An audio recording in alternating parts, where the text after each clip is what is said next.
Film ini akan bercerita tentang seorang pria bernama Jackson. Dia adalah seorang pekerja kantor biasa yang memiliki hidup normal sekaligus seorang ayah yang memiliki istri dan sebuah anak yang masih kecil.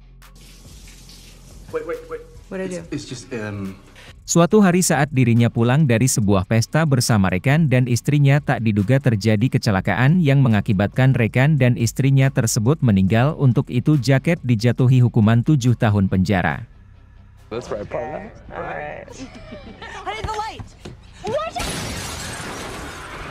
Dan disinilah semuanya berawal.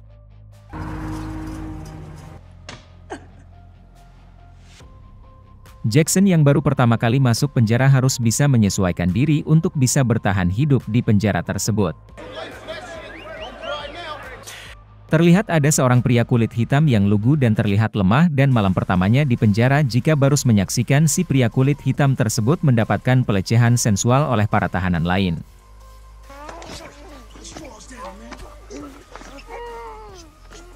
Di situ Jackson sadar bahwa untuk bertahan hidup di penjara dirinya harus terlihat kuat dan punya keberanian di sana. Untuk itu Jack pun melakukan perkelahian dengan salah satu anggota geng di sana sehingga dirinya harus mendekam di ruang isolasi selama 30 hari.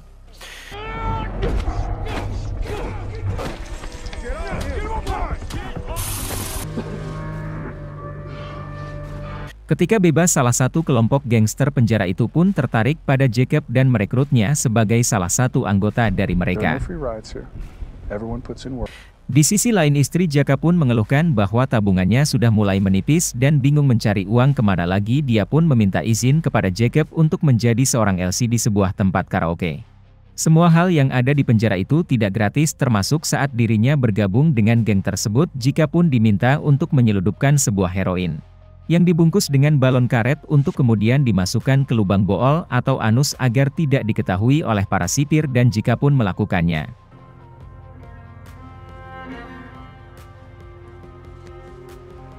keep putting in that work, money man. Tidak cukup sampai situ, jika Jacob benar-benar masuk lebih dalam ke kelompok gangster tersebut, jika poros membunuh seorang tahanan dari geng lain di sana, di sini barulah jika harus berpikir berulang kali untuk melakukannya. Dan Jacob mundur saat ini, otomatis rasa aman yang didapatkannya saat ini akan lenyap seketika. Untuk itu jika pun memberanikan diri untuk melakukannya, dan itu adalah pembunuhan pertama yang dilakukan Jacob selama hidupnya. Di suatu hari terjadi sebuah kerusuhan antar geng di mana Zigot terpaksa ikut di situ. Dalam situasi tersebut terlintas dalam pikiran Jacob untuk memanfaatkan situasi tersebut agar mendapatkan respect dari Herman. Saat salah seorang tahanan akan menyerang Herman, jika pelangsung mengejarnya dan berhasil membunuh tahanan tersebut sehingga Herman merasa berhutang budi padanya. Namun karena tindakannya tersebut, Jacob poros mendapatkan penambahan hukuman selama 6 tahun penjara. Hal tersebut membuat istrinya sedih. Jacob pun meminta sang istri untuk melupakannya. Jacob pun dipindahkan ke penjara lain di mana penjara tersebut khusus mengurung para tahanan dengan tindak kriminalitas berat. Saat sampai di selnya, Jacob langsung bertanya siapa orang paling berpengaruh di sini. Si teman sekamarnya pun mengatakan bahwa Redwood lah orang yang cukup berpengaruh di sini. Setelah saling bertatap muka, mereka pun melakukan percakapan dan Redwood mengatakan bahwa dia bukanlah penguasa sebenarnya di dunia gangster karena hanya ada satu pemimpin tertinggi yang bernama The Best. The Best sendiri dikurung terpisah dengan yang lain karena tempat tersebut khusus untuk tahanan berbahaya. Untuk itu Jacob pun melakukan perkelahian dengan salah satu tahanan berbahaya di sana.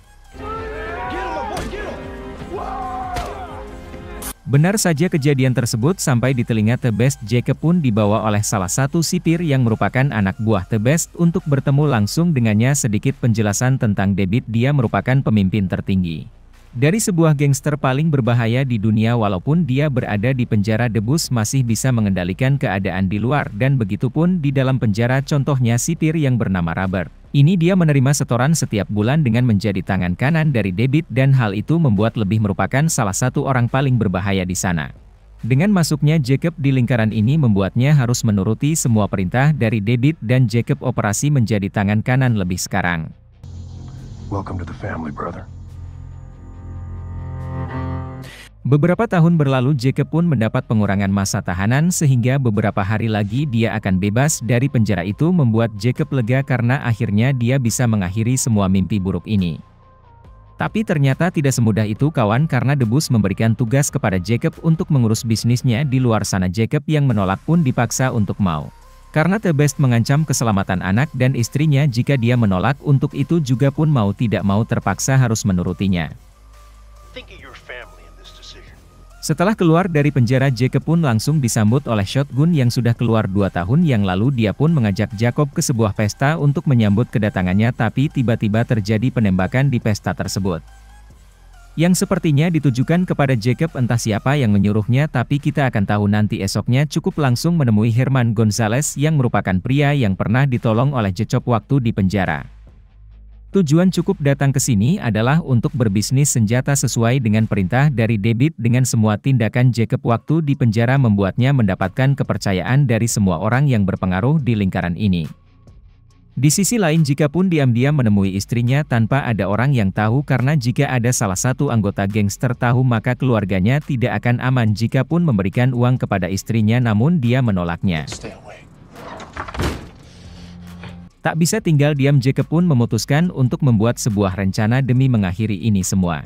Dimulai dengan membunuh Shotgun yang ternyata adalah orang di balik penembakan di pesta waktu itu, karena ternyata Shotgun iri dengan Jacob yang bisa mendapatkan kepercayaan dari David.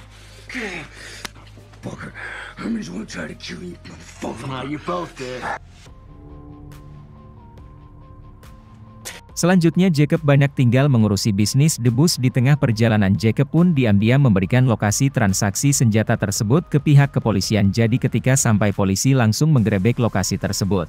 Dan terjadilah tembak-tembakan yang mengakibatkan Herman dan semua anggota gangster mati. Jacob yang sudah mengetahui itu hanya tiarap dan menjadi satu-satunya orang yang selamat dalam insiden itu. Dan disinilah dia sekarang polisi menawari kebebasan kepada Jacob dengan satu syarat, jika Barus memberitahu semua bisnis dan bukti kejahatan David. Namun Jacob menolak karena dia tahu bahwa jika dia melakukannya, maka keluarganya akan dalam bahaya, dan Jacob lebih memilih kembali ke penjara. Dan kalian tahu ke penjara mana? Daddy kirimkan ya ke penjara di mana The Boss berada. Tapi bukan itu kejutannya.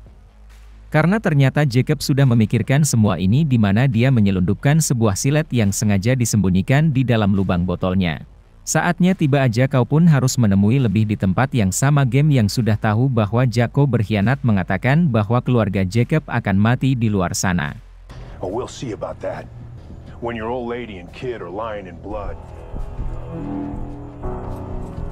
Saat akan dibawa kembali ke sel, Jacob langsung mengeluarkan siletnya dan memaksa Robert untuk masuk ke dalam kurungan. Jika pun mengambil kunci kurungan tersebut dan membuka kurungan David. Dari situ terjadi pertarungan di antara mereka berdua yang dimenangkan oleh Jacob. David pun tewas dengan leher digorok menggunakan silet yang dibawa oleh Jacob setelah The Boss tidak ada. Jacob pun menjadi satu-satunya orang yang berkuasa sekarang. Robert diminta untuk tutup mulut tentang masalah ini dengan imbalan bayaran 3 kali lipat yang pernah diberikan oleh David. Robert pun menurutinya. You're running the show. Setelah semua yang terjadi, akhirnya Jacob pun bisa tenang karena anak dan istrinya bisa tenang dan aman di luar sana, dan Jacob sendiri harus menerima fakta bahwa dirinya akan mendekam di penjara selamanya. Saya Mas Alex, si pengangguran akibat di PHK tanpa pasangan, mengucap banyak terima kasih sudah menonton. Sampai jumpa lagi.